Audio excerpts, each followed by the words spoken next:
ব্রিটেনের হর্টফোর্ডশায়ারের বুশে শহরে নিজের বাড়িতে বিবিসি রেডিওর রেসিং ভাষ্যকার জন হান্টের স্ত্রী এবং 2 মেয়ে হত্যাকাণ্ডের শিকার হন। মঙ্গলবার স্থানীয় সময় সন্ধ্যায় ধনুক দিয়ে হামলা চালিয়ে হত্যা করা হয় তাদের।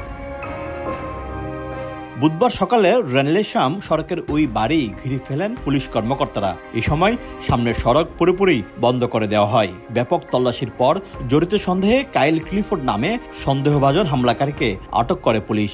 শরীরের বিভিন্ন স্থানে জখমসহ আটক হওয়া ক্লিফোর্ডকে হাসপাতালে রেখে চিকিৎসা দেওয়া হচ্ছে।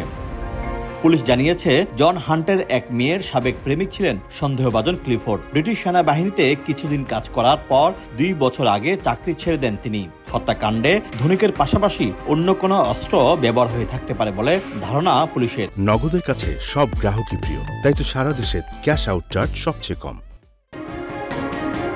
এদিকে হত্যাকাণ্ডের এই ঘটনায় জন হান্টের পরিবার এবং তার কর্মস্থল বিবিসি সহ যুক্তরাজ্যের সংবাদ মাধ্যমের কর্মীদের মধ্যে নেমে এসেছে শোকের ছায়া। বিবিসির রেসিং ধারাভাষ্যকার হিসেবে 30 বছরের বেশি সময় কাজ করছেন হান্ট।